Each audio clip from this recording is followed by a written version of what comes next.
गिरने को शिखर से जैसे ही सिर झुकाया, अपने आप को मारने के लिए, मरने को शिखर से जैसे ही सर झुकाया, वही केवट है। केवट ने धर पुकारा, आया बहन मैं आया। ए श्याम सुंदर केवट का रूप लेकर के प्रकट हो गए बहन। मर बच जाना। कूदने को तैयार हुई, पीछे कन्हैया जी ने हाथ पकड़ के खींच लिया। कहाँ जा रही हो? डूबने लगी। भैया ओ भैया तू कहाँ था? आज मेरा पूरा परिवार डूबने वाला था। मेरे मरने के बाद मेरे पति के प्राण निकल जाते, प्राणांत हो जाते। भैया इतने दिन से कहाँ था तू? कहाँ गया था? केवट चिल्लाए बहन। भगवान ने ज्ञानवती के सामने दोनों कान पकड़े। ऐसा मेरा परमात्मा है, भक्तों के लिए कितना झुक जाता है, विचार करके देखना। ये कथा हमको सिखाती है माई बाप कि प्रेम में कितनी ताकत होती है। एक बहन के प्रेम ने परमात्मा को झुका दिया। अगर जीवन में आपको भी संबंधों में अगर प्रेम रखना है ना, तो माई बाप झुकना सीखिए। इस कथा का प्रसंग कहता है कि प्रेम को निरंतर रखना है ना, और अगर आप वास्तविकता में प्रेमी हैं तो झुकना सीखिए। प्रेम को निभाना है ना, तो अपने आप की, भगवान की कौन गलती है बताओ? फिर भी वो त्रिलोकी का नाथ केवट का रूप धारण किए बहन के सामने कान पकड़ के खड़ा है। बहन माफ कर दे, तेरा भाई आने में लेट हो गया। मुझे बहुत से भक्तों को पार करना होता है ना, तो भूल गया। हाथ पकड़ा अधिकार से, चल भैया पहले चल करके मेरे पति से मिल ले, उसके बाद फिर तू तेरी नौका चलाते रहना। हाथ पकड़ के केवट का लेकर के आई। तमाम देवता, तीनों देवता आकाश मार्ग से उस दिव्य दर्शन को कर रहे हैं। कुटी में ला करके खड़ा किया। नेत्रों को खोल करके सांतवा जागीरदार ने उस केवट को देखा। हाथ जोड़ के सांतवा जागीरदार खड़ा हो गया। ज्ञानवती कहती है अपने पति से, स्वामी स्वामी देखो देखो मेरा भैया आ गया। अभी भी नहीं पहचानी। देखो मेरा भैया आ गया, यही केवट है, इसी ने मुझे ये साड़ी पहनाई, यही वो केवट है जिसने मुझे भीमा पार कराई। थोड़ा सा लेट आया, प्रभु माफ कर देना, कहीं चला गया था। सांतवा जागीरदार हाथ जोड़ के खड़े। ज्ञानवती तेरा केवट भैया हो सकता है, पर मेरा तो ये पालनहार है, मेरा तो ये खेवनहार है। केवट भैया मंद मंद मुस्कुरा रहे हैं। उस दृश्य को देखिएगा, भगवान मुस्कुरा रहे हैं। और सांतवा जागीरदार कहता, प्रभु अब तो छल मत कीजिए।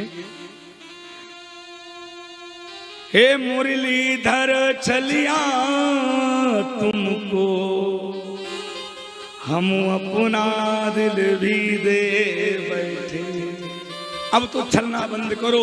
ये बाबरी है, ये भोली है, ये आपके गुणों को पहचान नहीं सकती, ये देख नहीं सकती, ये प्रेम में बहने वाली है। पर प्रभु मैं जानता हूं कि तू कौन सा केवट है। भगवान तुरंत कहने लगे, सांतवा जागीरदार मुझे मूल रूप में देखने में अभी तेरी तपस्या में बड़ा समय था रे, पर तू बड़ा भाग्यवान है। ज्ञानवती जैसी धर्म पत्नी को प्राप्त करके तूने वर्षों की साधना को क्षण मात्र में पूर्ण करके कन्हैया को बुला लिया है। प्रभु कैसे ही आए, दर्शन दे दो उसी क्षण, उसी तट पर। संत मुनि महात्मा कहते हैं ज्ञानवती घबरा रही, क्या हो रहा है ये? सांतवा जागीरदार हाथ जोड़ के खड़े हैं और भगवान मूर मुकुट कट काछनी आहा कर मुरली हिय माल वामूरत मेरे मन बसो सदा बेहाजीला। सामने सन्मुख खड़े हैं। बंसी विभूषित करा नवनीर दाभात पीतांबरम दरुण बिंब फलधरुष्टात् पूर्णेन्दु सुंदर मुखादर बिंदु नेत्रात् कृष्ण परम किमपि त्वत्वमहं न जाने। जय जय राधा रमण की जय जय नवले किशोर जय गोपी चित चोर प्रभु जय जय माखन चोरे। भगवान तत्क्षण परमात्मा खड़े हैं, शांत जागीरदार चरणों में लेट गया। ज्ञानवती भगवान के हाथ पकड़ के बिलख बिलख के रोने लगी। प्रभु आप, मैं तो अपने जीवन काल में नहीं सोच सकती कि मेरा केवट भैया इतना सुंदर होगा। मुझ जैसी अभागन से तूने तुरंत रिश्ता जोड़ लिया। मुझ जैसी अभागन के लिए तू तुरंत क्षण में आके भीमा पार कराने आ गया। मुझ जैसी अभागन के लिए तूने मरने से बचा लिया। भगवान ने दर्शन दिया।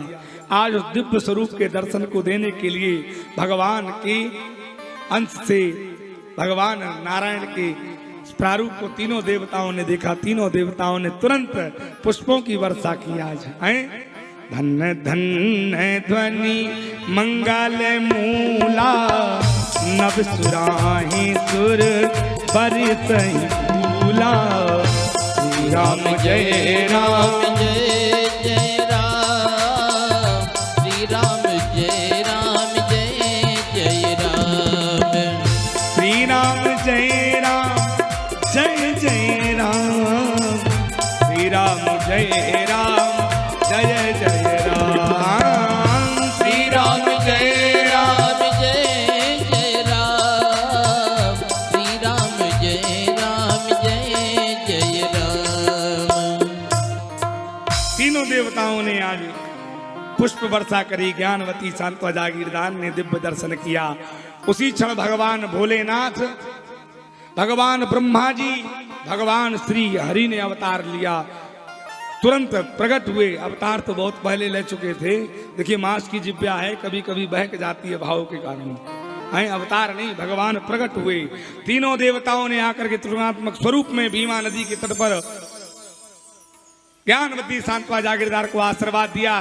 तुम लोग जीवित रहते रहते भगवान का दर्शन प्राप्त करो और मरण उपरांत के बाद में तुम भगवान नारायण के धाम में निवास करोगे, जोड़े से निवास करोगे। ज्ञानवती शांतवा जागीरदार को आशीर्वाद दिया। वही भीमा नदी, भगोड़ा नदी जाके माई नर्मदा में मिली। नर्मदा मैया तत्कालीन तीनों देवताओं से आशीर्वाद लेती हैं। अपने पिता सदाशिव से कहती, पिताजी आशीर्वाद दीजिए। ये भीमा नामक नदी जिस पर इतनी सुंदर दिव्य संतों की महिमा गाई गई, इस नदी का मिलन मुझ में हुआ है। और जहाँ भीमा नदी और नर्मदा का संगम हुआ है, यहाँ बाबा आप तीनों देवताओं का मंदिर बन जाए। त्रिगुणात्मक त्रिदेव नाम से मंदिर हो जाए, बाबा शिवलिंग की मूर्ति बन जाए। और इस घाट का नाम बिहारी जी की लीला हो, इसलिए बंसी वाले के नाम से बंसी घाट पड़ जाए। बोलिए बंसी घाट की, इसलिए उस घाट का नाम बंसी घाट पड़ा।